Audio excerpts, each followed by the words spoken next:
The lead story and the petrol aspect of all of this is that there's been an investigation into claims that you may have been paying too much for your petrol for well over 10 years. That will not be a surprise to you, but the accusation is that it's a collusion over oil prices, and as a result, the London headquarters of BP and Shell have been raided by EU watchdogs.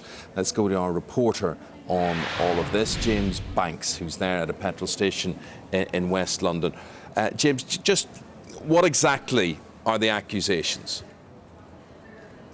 Well, the accusations are on the lines that these companies have colluded to manipulate to fix these prices. Now, these are prices that underpin billions of pounds worth of trade within the oil industry.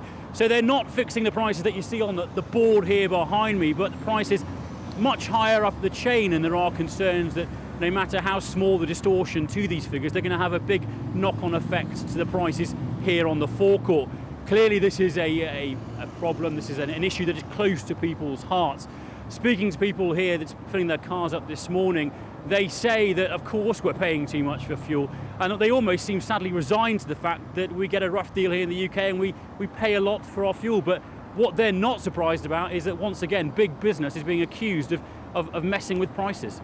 Yeah, where will it all stop? James, just want to break off from you because we've got Quentin Wilson. Quentin's the spokesman for Fair Fuel UK, obviously esteemed motoring correspondent himself as well. There he is in our central London studio. You heard Quentin there from James Banks. There's a suspicion of collusion. Have you had your suspicions down through the years?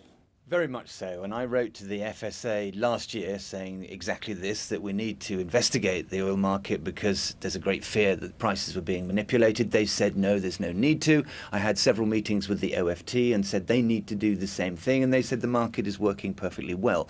But what we couldn't explain was these spikes in price last year. There was no reason for Brent crude to go up so much. And there was no supply and demand going on. I mean, Europe was down, America was down. Nobody was buying the stuff, yet the price kept going up. And I firmly believe that there has been market manipulation. And if these accusations are true, this is much, much bigger than LIBOR, because it doesn't just affect oil companies, it affects banks, commodities houses, stockbrokers, oil traders. All these groups have been making huge amounts of money out of the price of oil for the last decade.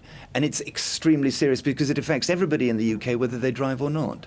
So that's an interesting point you make. I mean, if the banks are capable of colluding with their interest rates, with LIBOR, for instance, then you ask yourself, well, why couldn't the oil companies be capable of it? Why couldn't the other utility companies, the gas, the electricity, the water companies, all be in on something like this as well?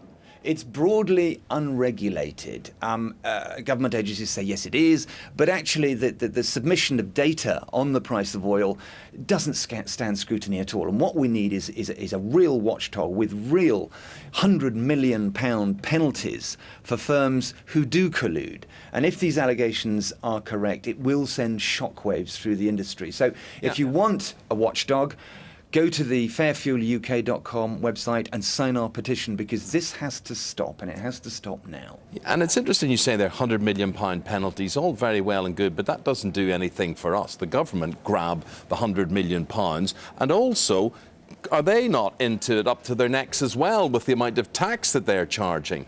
Well, the tax is something, as you know, I've been working on, and we've had, to the government's credit, 12p's worth of fuel duty rises cancelled. And I had a meeting with Danny Alexander last week telling him that we really should cut fuel duty. So that dialogue is going on, and the government is under huge pressure from Fair Fuel and I.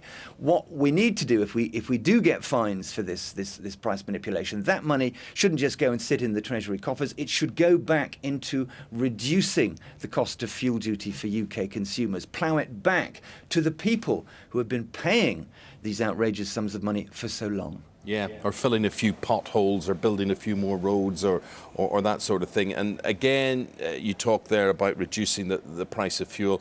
I suppose hard-stretched motorists will be saying, when do we get some relief on all of this? If these guys are found to have been colluding, would that be likely to result in a reduction in what you pay at the pumps?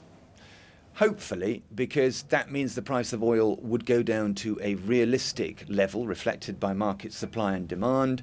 And then if there is any fine income, it can go back into consumers' pockets. So we're at a bit of a watershed here, Eamon. If this does turn out to be true, we could look forward to lower, more predictable oil prices and just a much more stable market, which is what everybody wants.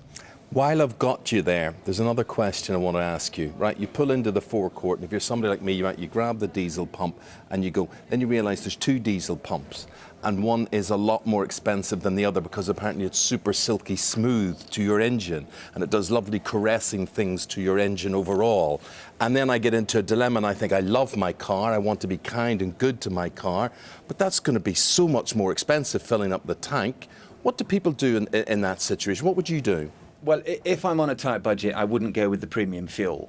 Although they do work in the sense that they have extra detergents, extra chemicals that clean your engine, that make it run smoother, and in some cases get you more miles to the gallon. But there is a tremendous price premium. So you can, as you say, drive into a forecourt and be by the pump that is the super-duper petrol or the super-duper diesel.